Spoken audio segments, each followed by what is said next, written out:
Vaskos remained seated, completely immovable, the heavy thrum of his snoring rising above the murmurs of the tavern. Dunnock glanced at Cernach, who now had a bead of sweat rolling down his brow. Did you tie him to the chair when I wasn't looking?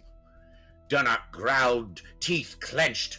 Cernach shook his head, grunting as he tried again. I've moved boulders smaller than this guy. What's he made of? Vaskos' snores took an almost melodic rhythm, and somewhere in the distance a couple of patrons stifled laughter. By now the twins were sweating and straining and pulling with all their might. Cernach tried lifting the chair beneath Vaskos, but even the wood seemed rooted to the stone floor. What in the seven hells?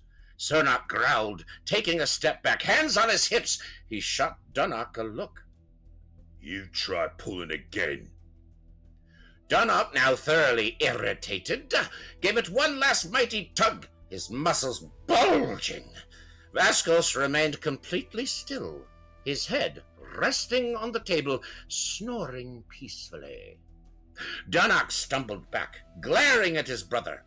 He's stuck, like buried in the earth. Mal Tiberius, who had been calmly draining his stein, looked over with a sneer. Step aside, weaklings. Sir Fairbos interjected quickly, his voice a touch more pleading. A table will be ready momentarily. His eyes flicked toward the waiter, with the barest hint of a nod, but the waiter returned his glance sheepishly. No one was ready to leave just yet, and the snickers around the room only grew.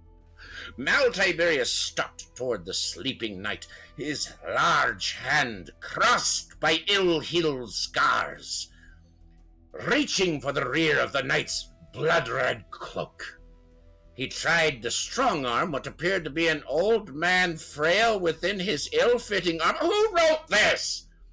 With his gauntleted fists and greaves on his forearms, Vaskos seemed more like an undernourished child than someone to be afraid of. What the? Yet, no matter how hard Mal Tiberius pulled, the knight remained unmoved. His hand fell instinctively to the hilt of his cutlass. Blood drinker, as if violence were his native tongue. The pommel shard lit up beneath his fingers, its baleful light casting flickering shadows across the table. A quiet voice broke the tension, audible only to the three men, and maybe Fairbors, who was been watching nervously from the bar. What cruelty is this? Came the old man's voice. Old man, soft but resonant, carrying more weight than his frail form suggested. That an old man cannot rest against the vicissitudes of life in his favorite establishments? I was in the sweetest of dreams, free of my burdens, traveling no more. Do I know you, sirs? The knight sat up slowly as the shard began to spill its baleful light over Mal Tiberius.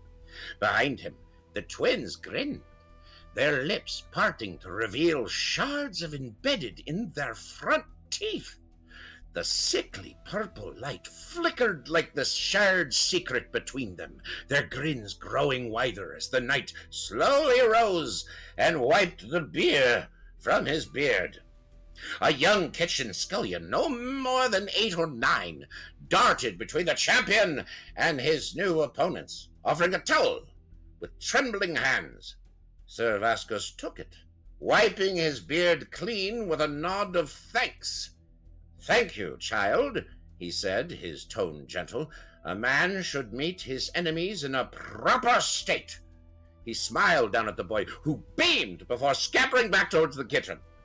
The twins moved as one, their void shards pulsing with arcane power as they fell upon the old man like wolves upon a hare in the woods.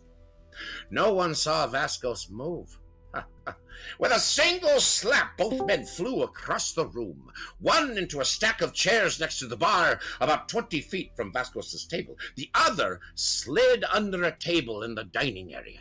The patrons calmly lifted their bowls of leaping beast stew and their sweet rolls as the table shook momentarily. Before setting them down again and resuming their meals, they knew those two men were done. Mal Tiberius's cutlass appeared with a swiftness belying his size, poised to strike. His face flashed through several emotions: fear, amazement, anger, before settling finally on cold reserve. Resolve! Yes, resolve. Sir Vaskos raised his closed hand and gestured to Mal Tiberius, as if to offer him something. Tiberius, still holding his raised cutlass, extended his other hand. 2 shards fell into it from Vaskos's gloved fist. Very generous. "I bid thee peace, Mal Tiberius," Vaskos said calmly. That's what I said, yes. I told you I would have your shards soon enough, and I meant that. Take your men and your shards, puny though they are, and leave this place. Your behavior is upsetting the patrons." The patrons, of course, had barely noticed. Mal Tiberius stared at the shards, anger and shame warring within him. He could not take them. His pride would not allow it. He had been beaten, and worse, shown generosity. He could wait. There would come a time when his power would surpass even this man. He could wait. With a snarl, he flung the shards to the floor at Vaskos's feet. "Keep them," he spat. "I'll take something more valuable from you next time." He turned sharply, his heavy boots echoing across the stone floor. He gestured for the twins to follow, but one limped from the stack of chairs, while the other crawled out from under a table, both looking worse for wear. Mal Tiberius's eye flicked toward them with barely a contained disgust, their failure only adding to his shame. Without another word, he strode toward the door, the twins hobbling after him. As the tavern door closed behind them, the faint hum of tension dissipated, and the room slowly returned to its rhythm. The patrons smiled, knowing they had just witnessed something remarkable. Mistress Arastu, ever the calm presence, approached Sir Vaskos with a fresh bowl of leaping beast stew, her legendary sweet rolls, and a quiet chuckle. "Thank you, Sir Vaskos," she said, her tone both warm and respectful. "I appreciate you not breaking up any furniture, or anyone's dinner." Sir Vaskos smiled as he tucked into his meal. "It was my pleasure to serve, mistress." The patrons, still grinning, returned to their meals with renewed enthusiasm, their conversations louder than ever, filled with the clink of mugs and bowls. For the champion, peace had returned to the two titans, and the savory warmth of the stew was a fitting reward.